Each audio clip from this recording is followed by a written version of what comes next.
Thank you for coming to watch Dr. Smith's video today. We encourage you to hit the subscribe button and the alert button. That way you can get notifications when he uploads a new video. Thank you for coming today. So we hope you take the time to hear and think about, and if you have a book, read in the book about the concept and the topics that we talk about. They have a lasting effect. The intent is not necessarily to treat pain, but to make permanent, long-term correction with your whole family and your friends. Thank you. Make sure you subscribe and hit the alert button. Have a good day. Have a good day. Okay, so today, according to the handout, the page we're going to cover is 143 to 162, but we're going to start on 151. So open your book to page 151. We're going to talk about that concept, and unfortunately, we won't have time to cover the whole section, and you need to read it and think about it. But if you have any questions as we go, ask them. Okay? So, number one, take time to consider these questions. Number one, can I achieve optimal health? How would you answer that? Yes. Okay. Then let me ask you, what would be a definition for optimal health? To start with good posture. Is that the right answer? Well, it is because of what you taught me. Okay, overall, do you have an idea what optimal health would mean to you? Being able to function at the best level you can with the body you've got. That's, in my opinion, that's a perfect answer. Yeah. Do the best you can with the body you have. Now, some people have had major surgery, maybe 1 or 2 or 3. They're missing some parts. They have that part added. In my opinion, optimal health is when you make the very most out of what you have left, your body. So you start with simple things like we talked last week about the big rocks. Posture is a big rock. That's very, very important to you. Number 2, is it important for me to be the best, to be at my best? Yes. Okay. Is it of value to others if I'm at my best? Absolutely. Yeah. Yeah, absolutely. Spoken to the caretaker, right? Yes. Taking the care. Yeah. Yeah, most of us have family or close friends that are not, and it takes a lot of our focus, a lot of our attention, sometimes a lot of our energy to help them when they're not at their best.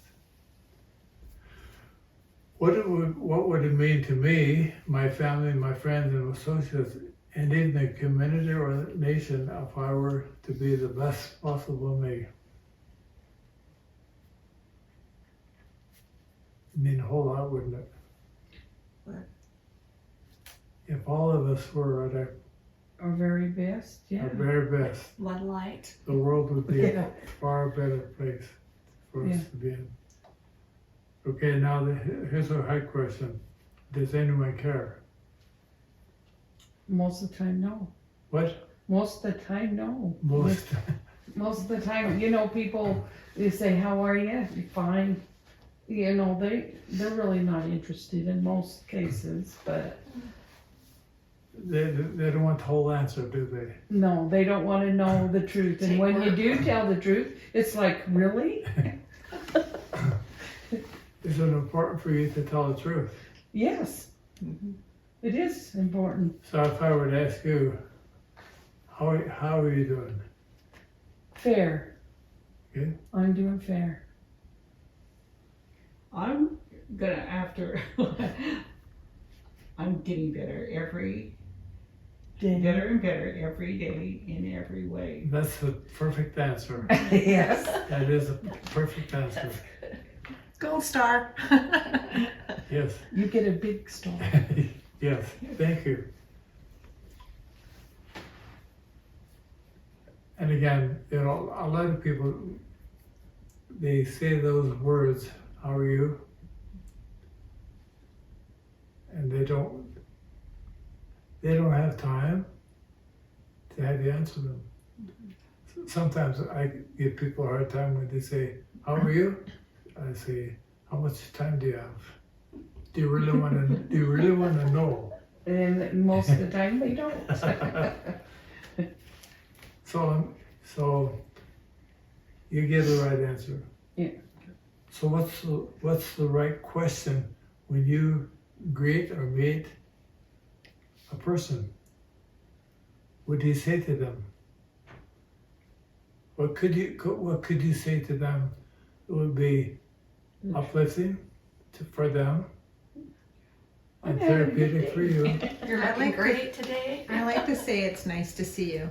It's Yeah. nice to It's see you. nice to see That's a you. very good, safe answer. And if you say you look great today, you could be lying through your teeth. But it will help that person. I and don't lie to them. No, but I don't know. Don't tell them they're good when they're not good. But like Deborah said, It's good to see you. it's good to see you. I'm happy to see you. When you lie, even a little bit, it creates a conflict in your mind. You know that. When we do the clearing and we touch you, and I have you say a false name and you flinch, that's your body says that's not good. Just for a second or two, but it's a pinhole in your bucket. Okay. Do I care? Yes. Why do you care? Because I want to have optimal health so I can feel better, do better, be Good. my best. Good. And who do you belong to? Who do you- do I belong to? Whose body do you have on lease? My own. The Heavenly Father made it, but I'm here to be tried and tested. He gave it to you, right? Yes. And so you Got to take care of it. take care of it. Now let's turn to 147. When I first started thinking about writing a book, I was going to name the book My Body, My Bucket, My body, my bucket. because of the concept. To me, the concept is critical. And that more I thought about it, that would make a good title for a book, so we didn't use it. But the concept is real and it's good. So when I see or when you see someone, you may wonder in your mind, what kind of a bucket do they have, meaning a body? What kind of a body do they live in? Some people have been blessed more than others. Some people have taken better care of the body than others. And so some people live in a very weak, frail bucket. I saw a little boy today, he was 14 months old. His grandma said, he's always sick. He's 14 months old. Is that the one you was trying to make cry? I made him cry. I was here. I know that you was just trying to help him. I did help him. His head was very, very tight and swollen, had no motion. And he's a very sick child. Anyway, his bucket is not a good bucket. And to make his body a good bucket, we have to put energy in, we have to free it up so it will move around and rebuild the tissue and help him develop like he could So, and let me give you a true statement I heard yesterday from one of the people that come see me. The lady who saw me, when she was born, she had no right hip, and it was gone. It wasn't not developed yet. And they wanted to do surgery and do some stuff to fix it up. And the mom said, no, we'll just let the body do what it can. Within 7 months, the body grew a hip 7 months after the baby was born. And the baby grew up and was fine. It just was slow in developing, probably because of some problem in utero. So it was distorted some, couldn't get the proper nerve flow to guide the tissue to develop. So the baby was born in a weaker than possible bucket. Some babies are born in a good body, a really good body. Everything works, is strong. Many times the reason the babies are born in a weaker bucket is because the mom didn't take care of herself way back when she was like 15, 16, 17. They don't have a baby till 22, and the baby's not as healthy as it would have been if they would have taken better care of the body all that time. If I ever talked to a group of young ladies, age 12, I would really try to help them understand how important it is to maintain the body, keep it strong, get enough rest, have good posture, eat properly, stay clean, and so that they have a good bucket. So that when they have a baby, they make a good baby. A lot of spontaneous abortions, like miscarriage, spontaneous miscarriage, occur because the baby is defective.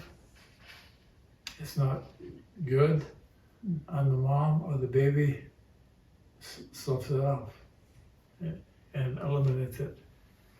Now, so the question number one, how good is the bucket? Number two, how full is the bucket? So if you go to page 148, it gives you this is the concept.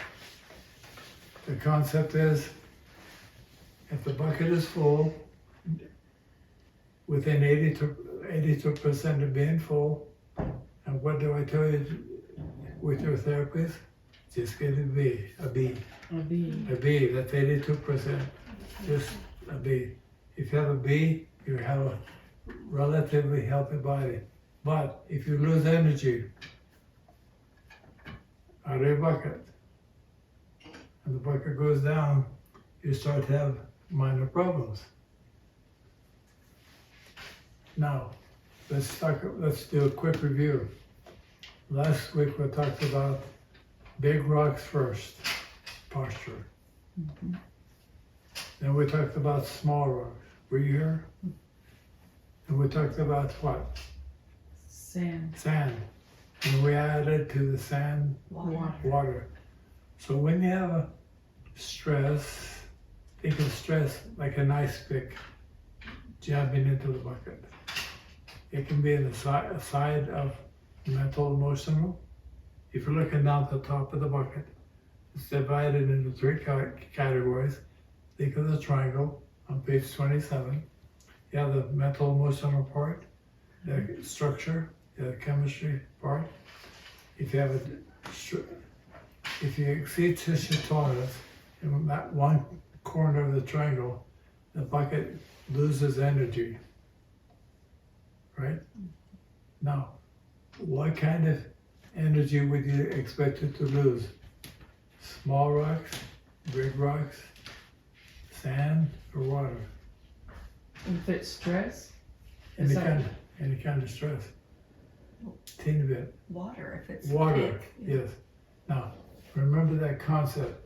If water leaks with a small hole, In our life, water represents small things. So many times it's the small issues that gradually drain you. Now, what could a small issue be in your life?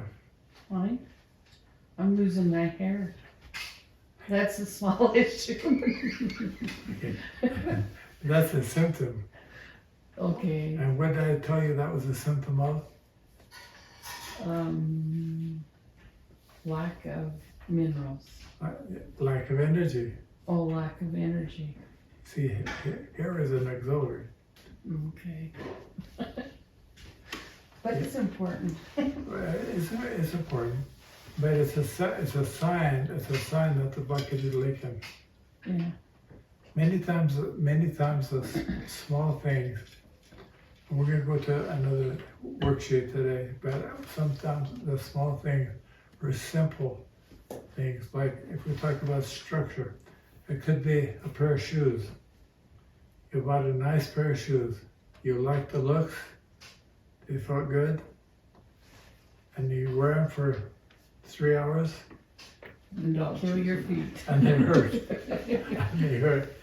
By golly, you're going to keep them and you're going to wear them. Anyway, Right. that's a small leak in the bucket. Okay. Okay? You might have a pillow in your bed that's just not quite right. But you've had it only a year or two and you don't want to go buy another pillow.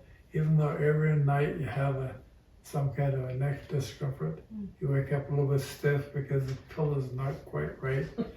And that's a small stress. But it has a negative effect on you. And negative effects add up. It could be a small thing, could be, again, like this little boy I saw. He had some minor problems. Went to the pediatrician. The pediatrician put him on antibiotic. He didn't get well because his head was jacked up. So we put him on another antibiotic. He still didn't get well. Then put him on another one. So he's been on multiple antibiotics. So when I check him, his gut is very, very sensitive. His gut, because the antibiotic probably really did created a lot of stress in his gut. Now that antibiotic is more than water. It's like sand. It's a pretty big stress to him. And in order for him to get well, I told the grandma we need to reestablish in his intestinal tract friendly flora, friendly bacteria. We do that with probiotics, and they feed the kid table food. Like he has a weak gut, but they're feeding him food he can't digest, even with the good stomach. So we have to make some changes to plug the holes and fill up the bucket. So that's an example. If we go to the mental, emotional part, sometimes that's your relationship with your family. And the relationship with the family starts, if you had a bullseye, starts with your spouse. My wife goes to a couple of quilting groups, and lots of times when the women are sitting around talking,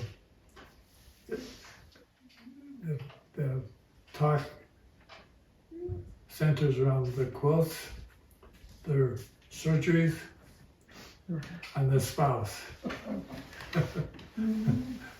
And she has a lot of negative talk about my husband. It doesn't, and like, dude, that's a stress, and that's right in the core, because it's related to what you think about and what you feel. And remember, it's in this section, all healing comes from where? With the, Above, down, inside out, Yeah. from within. Above, down, inside out. Yeah. Where is above? God. God, Then in your head, your thoughts. your thoughts. Conscious and subconscious, Just- both.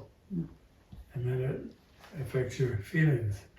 If you have those negative feelings, yeah, it's like another hole in the bucket, and so you drain. If you drain down further, then if you look at the picture, you have major problems with minor organs. Then you have minor problems with major organs. What is a major organ? Your heart, liver, lungs, skin. Yeah, lots of things. good. What's a minor organ? I don't know if there is any. I don't know. What do surgeons like to freely take out? Tonsils, Appendix, Those are mine. gallbladder. Uterus. No, that's a major one. Oh, is that it? Okay. Yeah, that is, I guess. A tooth. So, Yeah. and then when the bucket gets way down to the bottom, that's when you finally have autoimmune disease. Okay, and what happens when you get down to the bottom? Your body starts to use itself for energy. So the bones will deteriorate, the muscles will deteriorate, the organs will get weaker, function less. So you have a lot of different things that can develop when you finally get down to that area. So what do? If you think like medical people think, you go get to a doctor and the doctor does a good exam, they run some tests, they might cost you a few $1,000 to get a whole bunch of expensive tests, and then you get a diagnosis. When you get that diagnosis, like autoimmune, like rheumatoid arthritis, like lupus, any of those kind of autoimmune diseases, or even just arthritis, that gets the focus, not the whole person. Okay? In order to fill the bucket, we have to focus on the whole person. And look for the big holes, plug them first. Look for the medium-sized holes, plug whatever you can. Look for small holes, plug whatever you can on your own. So let's go to another page. Can I just mention real quick about the plugging of holes? Yeah. Because I feel like sometimes people will like try to use their fingers to plug the holes. Like they're hanging on by a thread and trying to keep it all balanced. Some people will use a cork. And some people will get out the soldering iron and a piece of steel and really patch it up like they would a submarine, and it's fixed. So I think how you plug the holes matter. Yeah, that makes sense. That's a good concept. Yeah. So on page 146, there's a full page. The top says subtract life, health, and energy. Now, I divided that page into three main categories that correlate with the triangle. This page is meant to be, for you, a worksheet. When I first made this page, I called it the weekly stress release worksheet. And the classes would pass out a full sheet of paper that had this on one side, and on page 145 was the other side of the page. Yeah. We'll talk about that in a minute. But on 146, we had the patient list ice picks. Stress. So if you do this at home, and you do it like I've recommended, you have had the sheet before, right? Yes. I do. I remember. Yeah, but you have it too. So I'd recommend you take that to a copy machine and make 52 copies. 52? 52. One for every Because day. that's how many is in a year, right? That's so many weeks. How many? So it's called the Weekly Stress Release Worksheet. Okay. Put in a binder, and one time a week, whatever day you want to pick, Saturday, Sunday, scan your life and ask, what am I doing? These are things you are doing now that subtracts from you life, health, and energy. Now, it's all to confess to one thing that you're doing now that subtracts from life, health, and energy. Doesn't matter what category. Maybe not enough rest. Not enough, that's a good one. Not enough water. That's a good one too. So which category would you put not enough rest in? Mental? Yes. Yes. Okay, so you have what? Not enough rest. And you have not enough water, that's chemical. You can. You already have one, that's structure. Read my scriptures every day. That's mental, emotional, spiritual. Yeah. You don't do it. Spiritual. Structural. He's saying What structural. about structure? Posture. Are you doing anything Your structurally? Your posture. That's not good. I'll You have a bad pair of shoes. You smiled when I talked about shoes. You have some nice shoes that hurt you. Not that you want to give up, huh? well, probably too many to choose from. I sleep in a bad position. I have a favorite position. It's very, very comfortable, but it's bad for me. Me too. And if I get in that position, I'll stay there all night long. And I should be in bed. exactly the opposite. In bed. Yeah. That's a good example.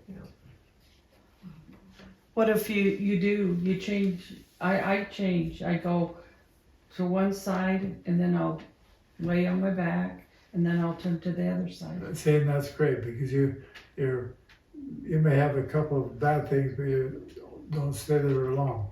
Well, I don't. I can't. I get too uncomfortable or my leg, it starts to hurt or, you know. Okay, so that's what you do on the sheet. Now, Okay. in our class on Tuesday, one of the ladies said, when they fill it out, I become overwhelmed because there's so many things on there. So what do? Pick the one You that's pick one. the big The big rocks. one. Pick the biggest one. Or the littlest. Or start with the little one. Yeah, You have to start somewhere. I recommend you look at the whole sheet. You pick one thing, whether it be hard or easy. Different people have different ways of doing things. There's not a right or a wrong. But the important thing is you do something. And so what you do is circle one thing On the page. on this page. And then you go to this page. Now, at the bottom of the page, it says, should, want, know. These are things you know you should do. You want to do them. You learn about it, but you just haven't done it yet. So you list a few things down here, On each category. and you pick the one thing on this portion that would be easy to do or important. That again, doesn't matter, but you pick one and you connect it to the one that, on the other page. Okay. So let me give you an analogy. My wife has a beautiful, in the summer, has a beautiful backyard with lots of flowers. And one thing she doesn't like in her flower garden is what? Weeds. So if she finds a weed, which she would like to do and does sometimes, she pulls a weed, gets in the car, drives down to Sunnyside Nursery and buys a flower. And comes back and plants it where the weed was. So what? Another weed can't grow there. So this concept that I just told you is important because it works.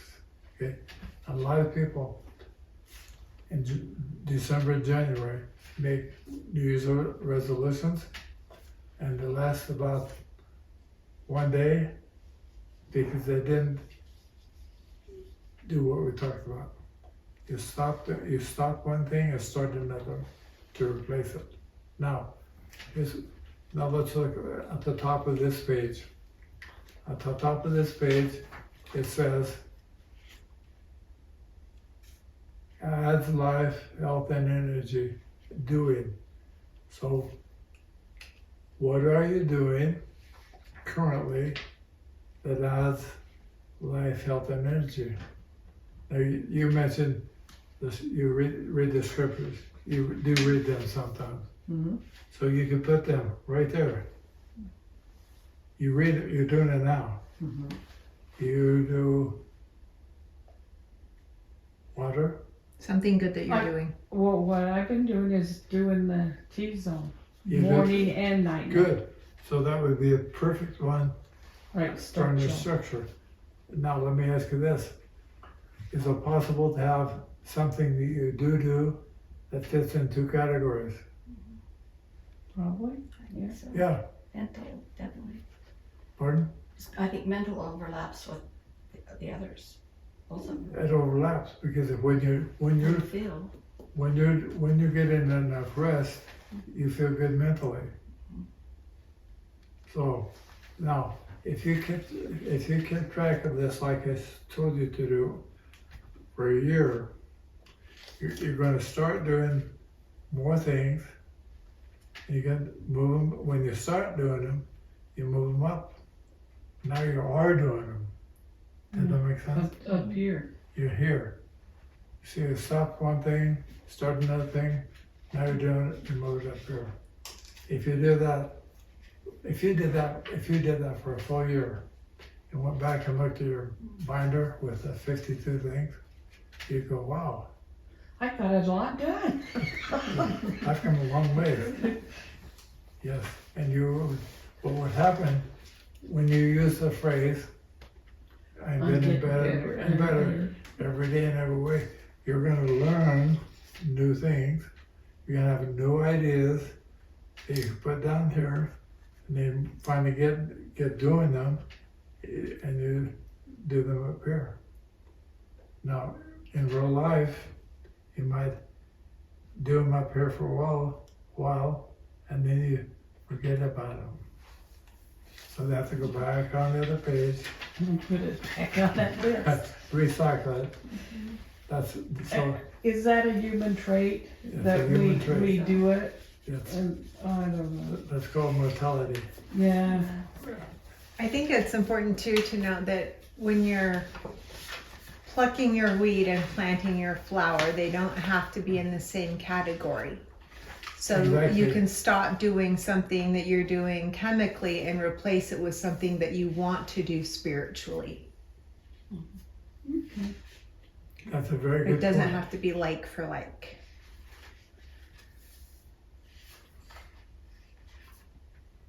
Okay. Let's get to page 140 and 141.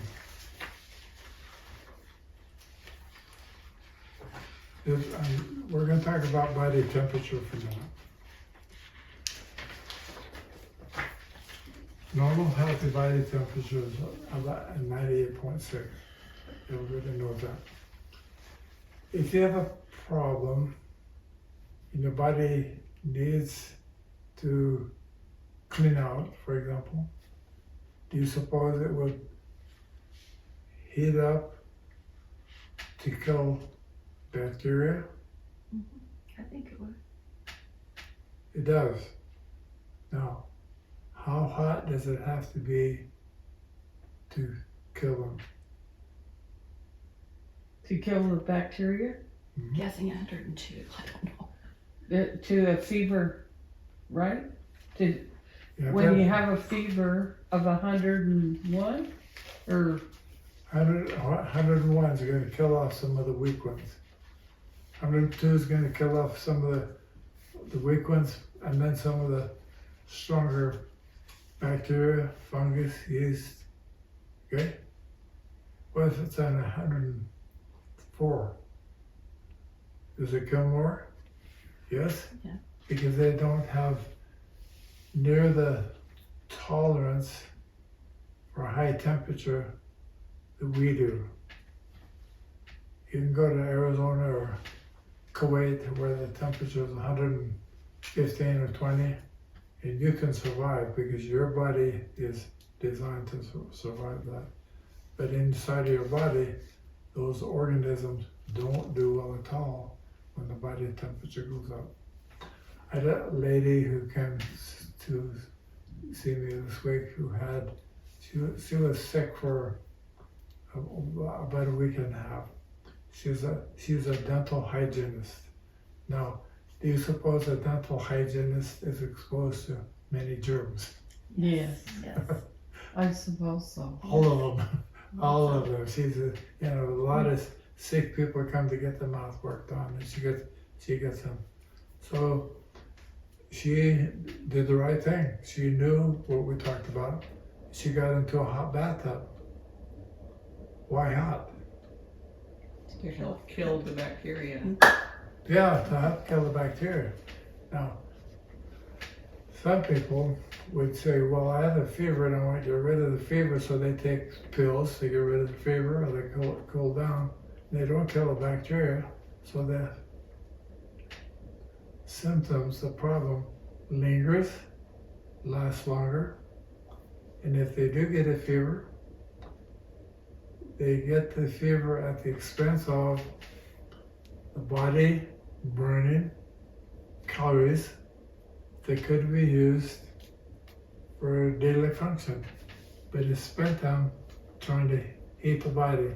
Now, I weigh about 190 pounds.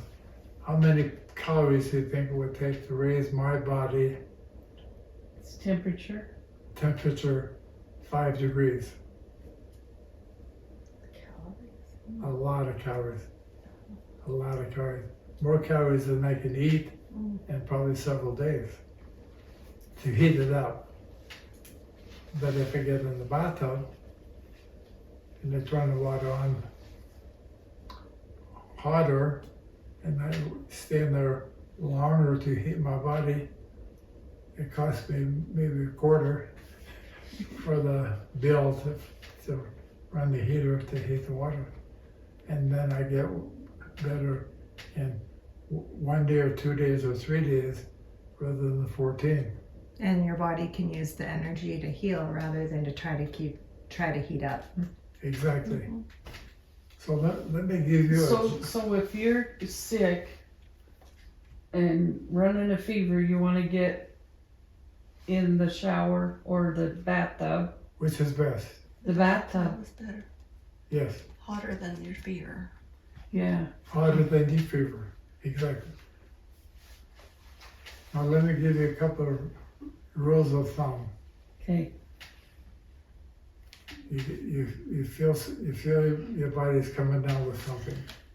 You want to catch it early.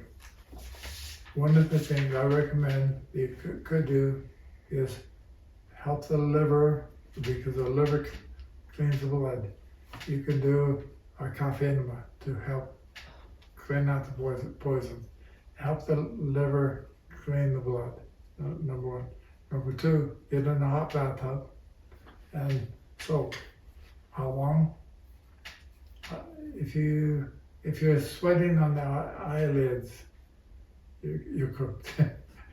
That's long enough. Yeah. You may not sweat, but if you do, you're done. Or the No. upper lip. What? Or the upper lip. Or the upper lip. Okay. Now, So you get out of the bathtub and you dry off. And about 20 minutes later, you feel you're still hot from the bathtub. If you can, I recommend getting back in. Why? Because your body's trying to maintain the heat that it gained from the hot bath. And your body needs more of what it got. So get back in, do it again. You can bath 2 or 3 times a day if necessary to kill the organisms that are strongest. The strongest, okay. So is the bacteria on your skin or inside, or does it do both? Pardon? Does it take care of the bacteria that's on your skin or even on the inside, or? All of them. Now, what if you get out and 20, 30 minutes later, you're cool, you feel okay? On that day, you don't need to get back in. Okay? Now, we have, years ago, one of our granddaughters, Aaron's daughter, was ill. He got a fever. Aaron came from my background. The wife came from the other camp. And she wants to give the baby drugs. And it took a couple weeks for that battle to settle down. The drugs didn't work. And finally, when they did what it recommended, the baby healed. Because, see, anytime you give an antibiotic, it does the same thing as a low temperature.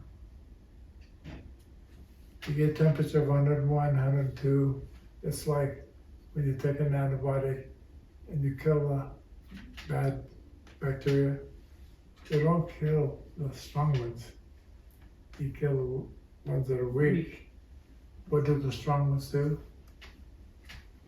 They reproduce, and they have superbugs, stronger organisms. Yeah, every time. That's why right now, today, pediatricians are advised, don't give kids antibiotics because they have hybrid bacteria. In the hospital, we can go down to Irmac, they have them. That's a very dangerous place to go. We don't want to go to the hospital. Because they have hybrid bacteria that will make you sick because they're strong and they bred them. They reproduce them.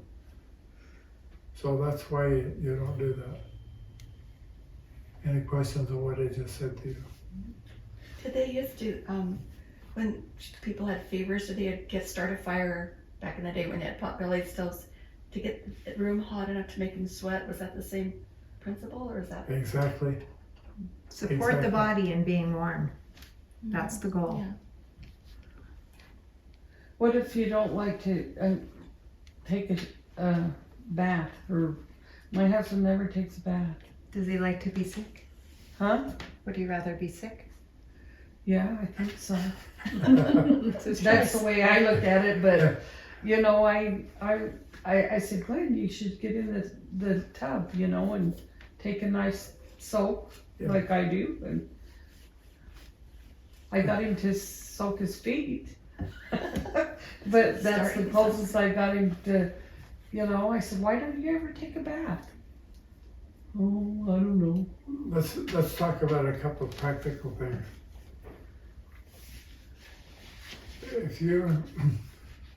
If we heated up this room to 110,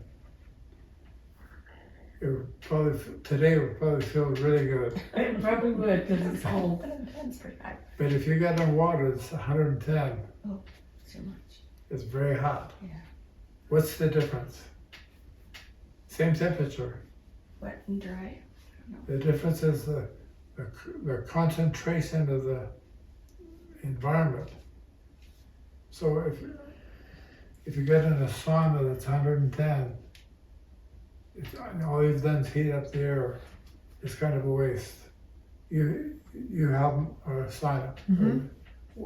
What temperature do you like to get in?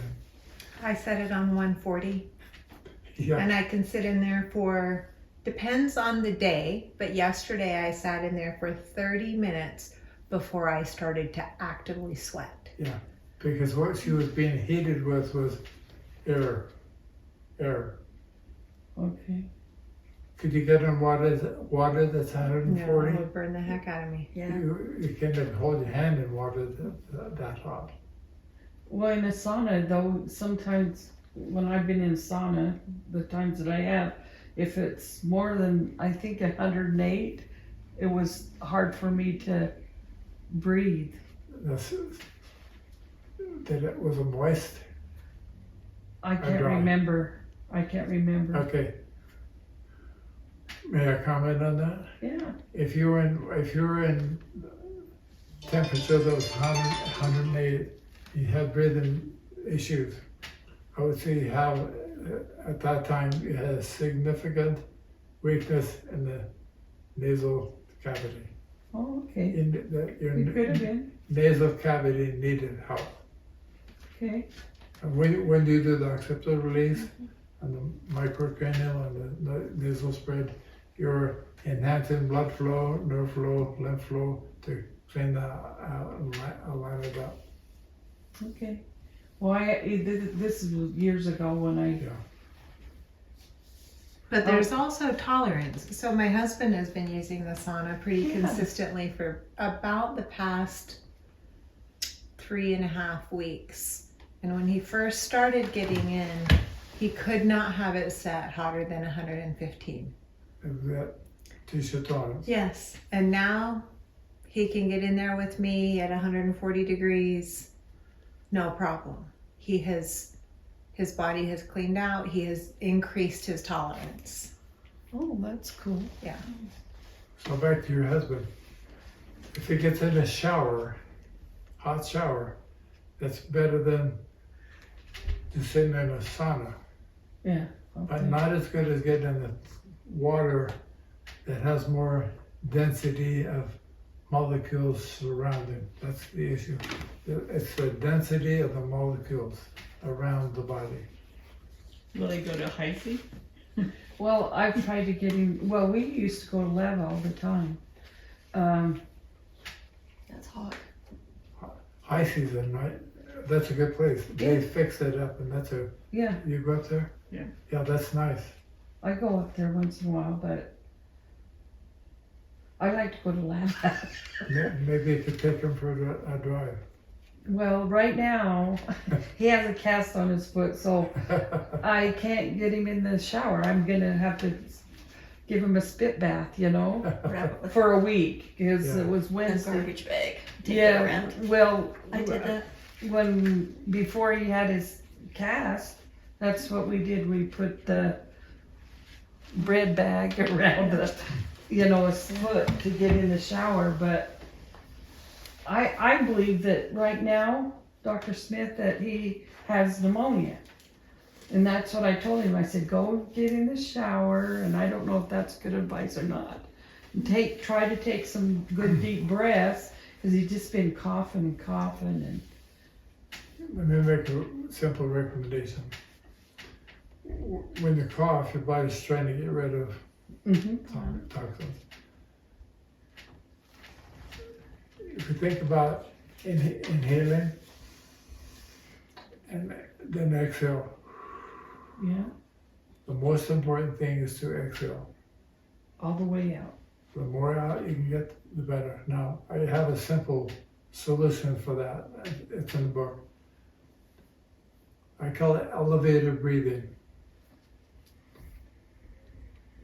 When you were a little kid, you got on an elevator, push the buttons.